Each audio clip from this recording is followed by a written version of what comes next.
SOG police ने मળી મોટી સફળતા। સુરત એસઓજી પોલીસે 120 ગ્રામ એમડી ડ્રગ્સ સાથે આરોપી શિવરાજ ઝાલાને ભાટેના પાંચેલ નગરમાંથી ઝડપી પાડ્યો।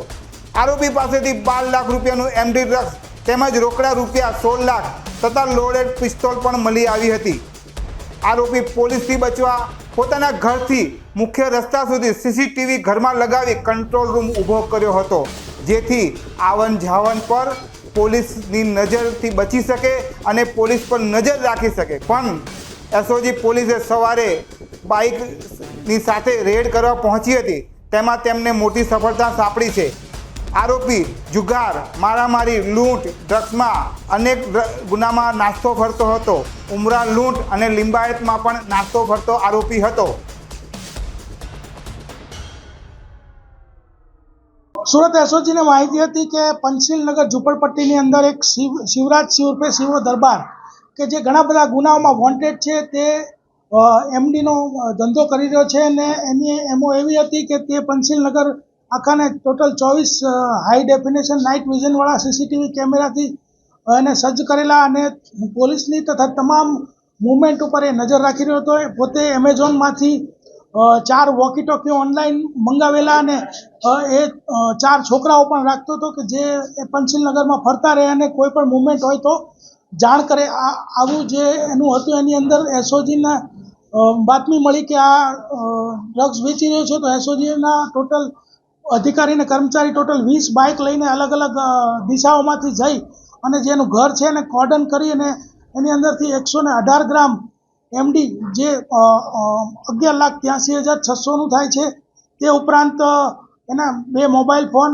પછી 2 લોડેડ પિસ્ટલ મળી આવેલ છે તથા 4 વોકી ટોકી અને ટોટલ 16 લાખ રોકડા રૂપિયા જે છે મળી આવેલ છે। એના વિરુદ્ધમાં એને અટક કરી અને ધોરણસર કાર્યવાહી કરવામાં આવેલ છે। તે ઉપરાંત એની પાસેથી માલ જે લઈ જતો હતો મોહસિન છત્રી જે છે તેને પણ ધરપકડ કરેલ છે। ઇમરાન ગડ્ડી છે જેનું નામ ખોલેલું છે ને જે વોન્ટેડ છે, તથા જે માલ છે મુંબઈથી વિનોદ વર્મા પાસેથી લાવતો હતો તેનું પણ જે નામ છે તે એફઆઈઆરમાં ખોલેલ છે। આખું એક કંટ્રોલ રૂમ બનાવ્યું કેવી રીતે ઓપરેટ કરતો હતો અને કંટ્રોલ રૂમની અંદર કંટ્રોલ રૂમ એટલે એનો જે રૂમ હતો એની અંદર એને 55 ઇંચનું ટીવી રાખેલું અને જે 24/24 જે કેમેરા છે એનું 24/24નું લાઈવ એને ત્યાં જે મૂવમેન્ટ છે દેખાતી હતી અને આ લોકો ડ્રગ્સ માટે કપડાં એવો કોડવર્ડ યુઝ કરતા હતા અને કોઈ પોલીસ આવે તો કાટી એવો કોડવર્ડનો યુઝ કરતા હતા અને મૂવમેન્ટ ઉપર નજર રાખી રહ્યા હતા અને આ રીતે એનો ડ્રગ્સનો કારોબાર કરતો હતો। સુરત શહેરના બિગ બજાર ડમ્પર રફતાર કહેર મામલો। આ મામલે ડીસીપી વિજય ગુર્જરે માહિતી આપી કલમ 304 અંતર્ગત કાર્યવાહી કરવામાં આવશે। ડમ્પર ચાલક રામપાલ યાદવની ધરપકડ કરવામાં આવી છે। પ્રતિબંધિત સમયમાં ડમ્પર ચાલકે શહેરમાં પ્રવેશી સિક્યુરિટી સુપરવાઇઝરને મોતને ઘાટ ઉતાર્યા હતા। સુભાષસિંહ નામના સિક્યુરિટી સુપરવાઇઝરની મોત થયું છે। તે સમયે રાहुल राज मॉल પાસે ગમખ્વાર અકસ્માત સર્જ્યો હતો। કસૂરવાર વિરુદ્ધ કડક કાર્યવાહી કરવામાં આવશે। आज सुबह उमरा पुलिस स्टेशन की हद में डुमस रोड के ऊपर आरआर मॉल के सामने एक मिक्सर डंपर जो है उसका और एक बाइक का एक्सीडेंट हुआ, जिसमें बाइक चालक श्री सुभाष सिंह ये भोजपुर बिहार से रहने वाले हैं और यहाँ पे कतार गांव में रहते थे और एक सिक्योरिटी एजेंसी में सुपरवाइजर का काम करते थे। इनकी उस एक्सीडेंट में डेथ हो गई और जब पुलिस को इन्फॉर्मेशन मिला उसके बाद में ये पता लगा कि 9:30 बजे के आसपास ये एक्सीडेंट हुआ। हमारे सिटी के जाहिरनामा के हिसाब से सुबह 8 बजे से दोपहर में 1 बजे तक, शाम को 5 बजे से रात को 10 बजे तक जितने भी वाणिज्यिक बड़े वाहन हैं उनका शहर में प्रवेश प्रतिबंधित है। उसके बावजूद ये जो डंपर है कंक्रीट मिक्सर डंपर ये अपने तरीके से ज़बरदस्ती नियमों का उल्लंघन करते हुए शहर में घुसा और ये दुर्घटना को अंजाम दिया। तो माननीय एचएम सर और माननीय सीपी सर की सूचना के हिसाब से इस केस में सख्त कार्यवाही करते हुए बीएनएस का कलम 105 जो पुराना आईपीसी का कलम 304 था उसके तहत गुना दाखिल किया गया है।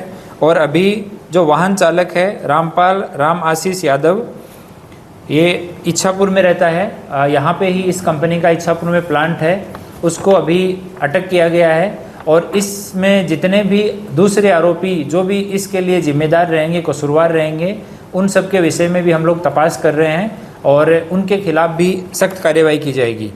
ये नीव कंक्रीट करके कंपनी है जिसका प्लांट इच्छापुर में है और ओलिवा ब्रिज करके यहाँ पे कंस्ट्रक्शन का काम चल रहा है पिपलोद में, वहाँ पे ये कंक्रीट मिक्सर जो है वो सप्लाई करने वाला था, तो इसी के लिए डंपर वहाँ से यहाँ पे आ रहा था। सूरत शहर में पिछले कुछ समय में इस तरह के कॉमर्शियल जो वाहन हैं उनके खिलाफ ट्रैफिक पुलिस द्वारा 127 जितने इस तरह के डंपर वगैरह डिटेन किए गए हैं और टोटल 6235 जितने केसेस दर्ज किए गए हैं। इसी के साथ आरटीओ के द्वारा भी हाल के समय में 2367 जितने केस किए गए हैं और ये अभी हम एकदम स्ट्रिक्ट मोड में इसको पूरे सिटी में और भी सख्त कार्रवाई इन लोगों के खिलाफ करने वाले हैं।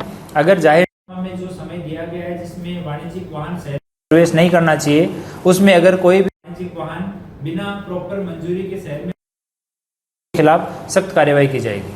सर मालिक के खिलाफ में क्या कुछ एक्शन होगी? अभी हम मालिक, ये जो कंपनी है इसमें 4-5 पार्टनर हैं, इनके सुपरवाइजर हैं, उन सब की भूमिका की तपास हम कर रहे हैं कि उन सब की क्या भूमिका है।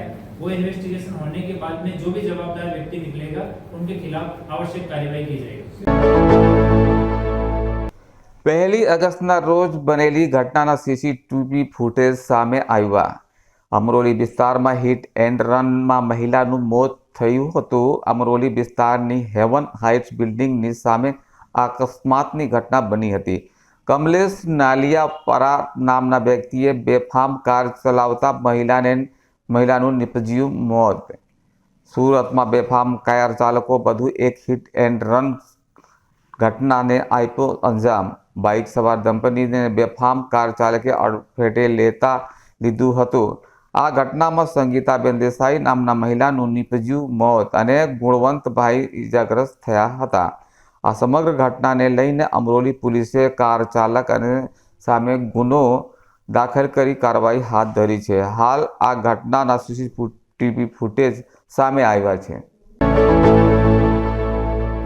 पांडेसरा पुलिस स्टेशन विस्तार में तेरेनाम चौकड़ी के पास में करीब 10 दिन पहले एक बनाव बना था जिसमें फरियादी ने आके पुलिस स्टेशन में बताया कि मैं एटीएम से पैसे विड्रॉ कर रहा था। इतने में 2 लोग आए जिनकी हाइट थोड़ी कम थी और दोनों ने आके, एक ने मुझे लालच दिया कि मेरे कुछ पैसे एटीएम में जमा कराने हैं और मुझे इस तरह की बातों में उलझा के मेरा एटीएम कार्ड ले गए और पिन नंबर उन्होंने देख लिया और बाद में मेरे एटीएम से 38,100 रुपये अलग अलग एटीएम से विड्रॉ कर लिए। इस पे पांडेसरा पुलिस स्टेशन में जितने एटीएम से पैसा विड्रॉ हुआ वहाँ सब के सीसीटीवी फुटेज देखे गए और उन दोनों लोगों को ट्रैक किया गया। उसके बाद में हमने वॉच लगाई और इन लोगों पे हमारे बातमीदारों को साथ में पीछे लगाया। तो पांडेसरा पुलिस स्टेशन में हमारे एएसआई जयेश भाई, इंद्रजीत भाई, हेड कांस्टेबल किशोर भाई, नाजा भाई और पुलिस कांस्टेबल तेजल बहन लक्ष्मण सिंह, ये तीनों एसबीआई के पास में वॉच में थे।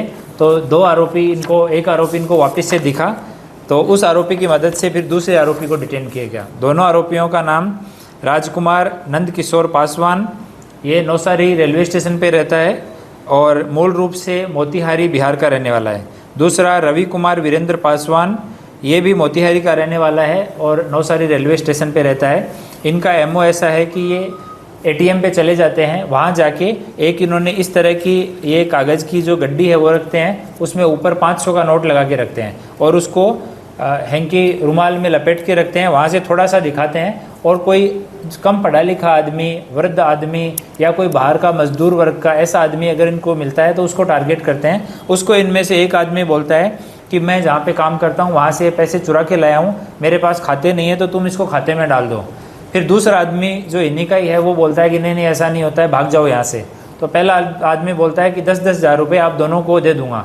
तो एक इनकी टीम का रहता है, एक थर्ड आदमी जिसको ये ट्रैप कर लेते हैं। तो इनकी बातों में आके और जो आदमी वहाँ रहता है जो इनका भोग बननार बन जाता है वो इनको अपना एटीएम कार्ड और अपना पिन नंबर बता देता है।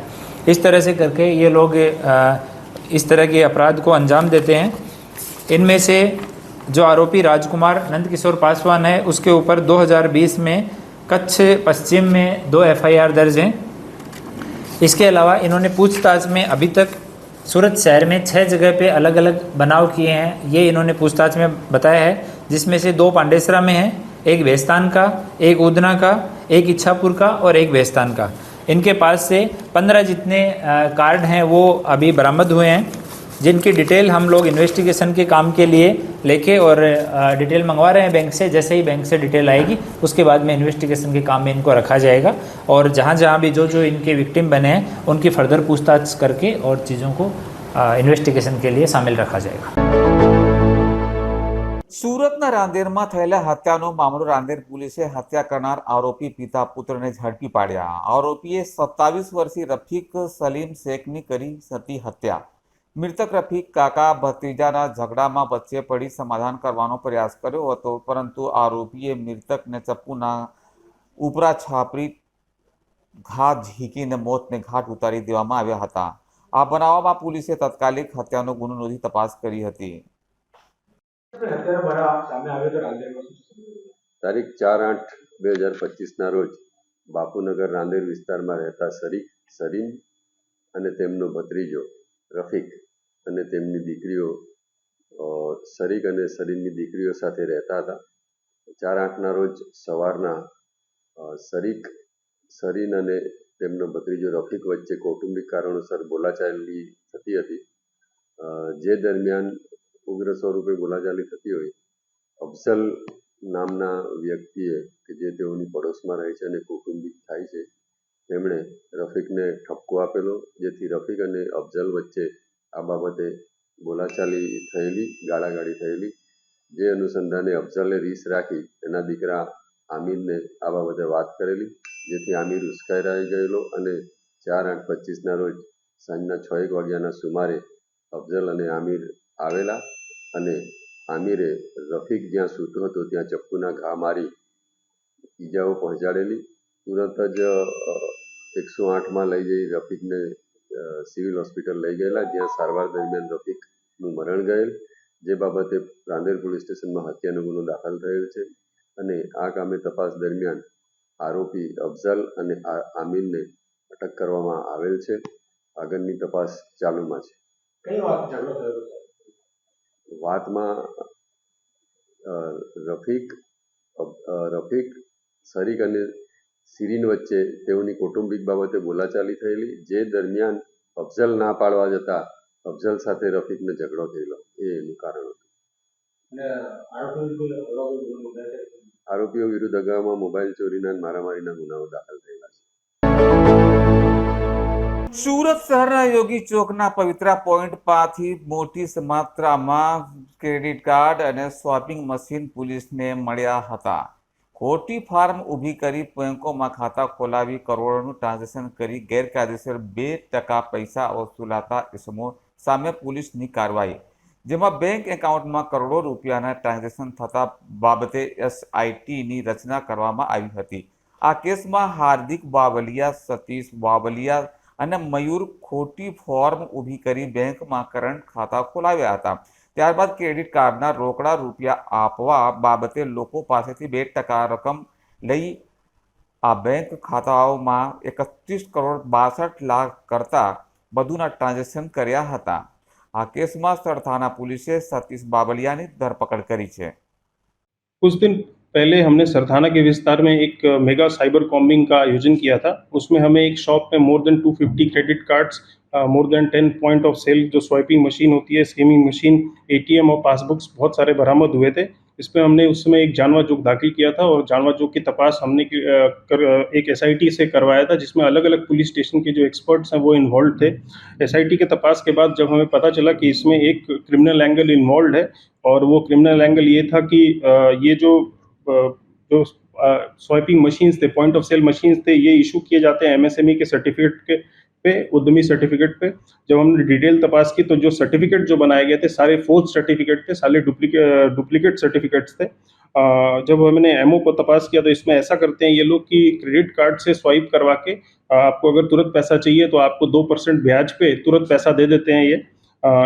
इन पे जब हमने इनके सारे अकाउंट्स को चेक किए तो 31,62,97,199 रुपये का ट्रांजैक्शन था, जिसमें अगर इनका 1.5 से 2% प्रॉफिट देखा जाए तब भी 60-70 लाख रुपए का इनका सिर्फ प्रॉफिट बन के आता है।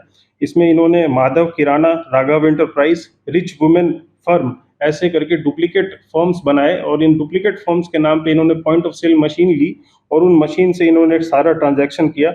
बहुत किस्सों में ऐसा भी हमारे पास सामने आया है कि ये लोग जो स्वाइपिंग मशीन है, स्वाइपिंग मशीन को यूज़ करके ट्रांजैक्शन करते हैं और फिर लास्ट में ये दुकान बंद करके चले जाते हैं। इससे लोगों में पहले ये भरोसा जीतते हैं, बाद में उनके साथ ये छेतरपिंडी करते हैं। टोटल 3 आरोपी इसमें हैं, हार्दिक ववालिया, सतीश ववालिया और मयूर तलाविया।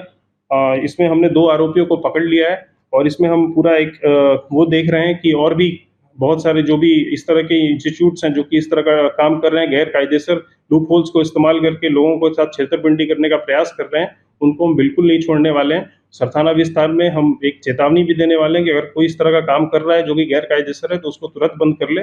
पुलिस एकदम सजग है और आप पे कड़क कार्रवाई की जाएगी।